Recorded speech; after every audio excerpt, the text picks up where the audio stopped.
Video game franchises are no strangers to reinvention. All of these different series rise to prominence, falter under the weight of changing trends, and, if they're lucky, they can also manage to rise again to reclaim their place back in the cultural zeitgeist. Few characters embody this cyclical nature of success more than Donkey Kong. Once a true rival to Mario himself, the titular ape has swung from arcade dominance to near obscurity, only to climb back and return into the limelight. This is the story of my favorite video game character of all time, Donkey Kong. His rise, his fall, and his triumphant return. Our story begins in 1981 with the release of Donkey Kong. Developed by Nintendo, the game was an ambitious project spearheaded by a very young and enthusiastic Shigeru Miyamoto. It was a time when arcade games like Pac-Man and Space Invaders ruled supreme above all else. But Donkey Kong offered something a bit different. There was a narrative, albeit a basic one.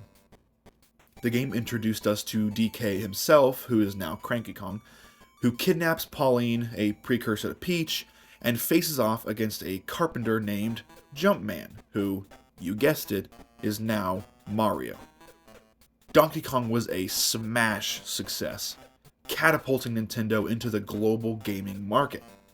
The game's innovative gameplay and charming characters made it a very easy game to play and access, and an all-around cultural phenomenon. Donkey Kong was making his way into everyday conversations. He was an icon, and Nintendo capitalized on this success with sequels like Donkey Kong Jr. and Donkey Kong 3. But by the mid-80s, the spotlight sort of began to shift. Mario, who had been a side character in Donkey Kong, was now starring in his very own adventures. Starring, obviously, in Super Mario Bros. In 1985.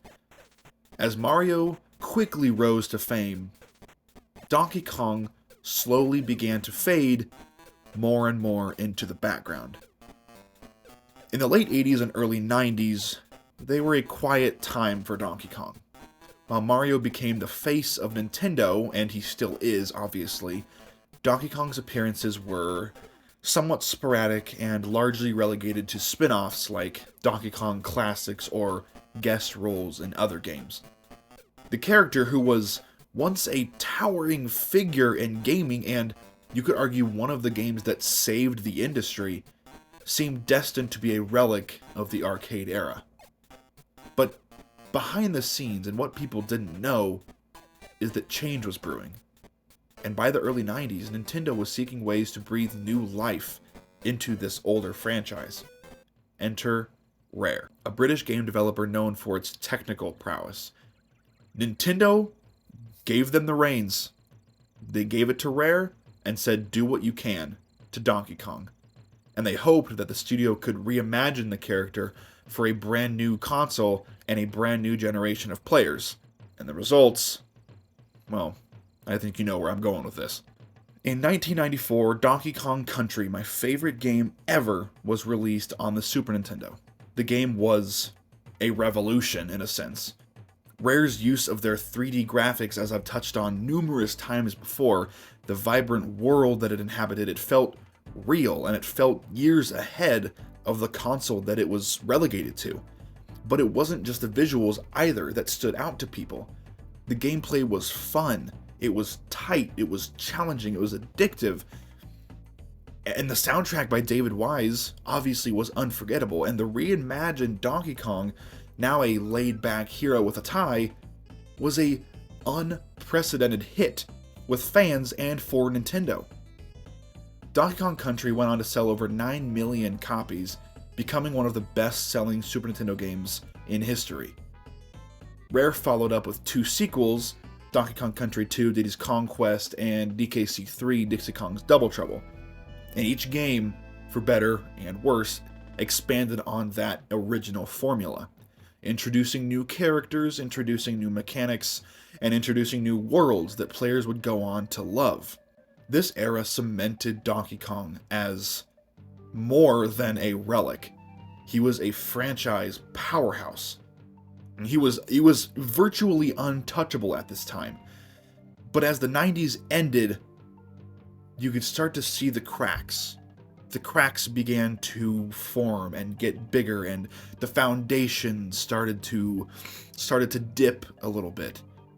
Rare's focus shifted to other projects, and by 2002, the studio was unfortunately acquired by Microsoft, leaving the very future of Donkey Kong in a very uncertain state. The early 2000s saw Nintendo grappling with how to handle Donkey Kong. Spin-offs like DonkeyKonga, which is a rhythm game that I haven't played. It used bongos, obviously, and Jungle Beat, which I'm going to be covering on the channel very soon as I get my copy in the mail and play through it. They both offered very unique experiences, sure, but they were less than desirable returns for Nintendo. They both lacked the critical acclaim and the sales numbers that the country games gave Nintendo. Meanwhile, mainline Donkey Kong entries were absent. There were no country games, there were no nothing, and fans began to wonder if the series had run its course. Compounding the issue was the rise of new franchises. Since the launch of the original Donkey Kong, characters like Link, Samus, and even Kirby had seemed to overshadow Donkey Kong, who was relegated to supporting roles in games like Super Mario Kart and Super Smash Bros. The once mighty ape started to feel and was beginning to be treated like a second-tier character in a company that he helped make successful. However, in 2010, hope arrived in the form of Donkey Kong Country Returns. Developed by Retro Studios for the Nintendo Wii, Retro Studios, obviously they're known for the Metroid Prime series, they brought the same care and attention to Donkey Kong. Returns captured the spirit of the original country games while introducing modern mechanics and a very fresh and rich visual style. The game was a critical and commercial hit. Selling over 6 million copies on the Wii, it was added to the Wii's greatest hits lineup, and its sequel, Donkey Kong Country Tropical Freeze, further refined the formula and is preferred over Returns to most people, including myself. Tropical Freeze offers some of the best platforming gameplay that you can get, period. The game's move to the Nintendo Switch back in 2018 brought it to an even wider audience, solidifying Donkey Kong's place in the modern gaming landscape.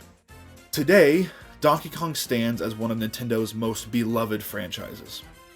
The character's journey from arcade pioneer to seemingly forgotten relic to a modern-day icon is a testament to the power of reinvention and change.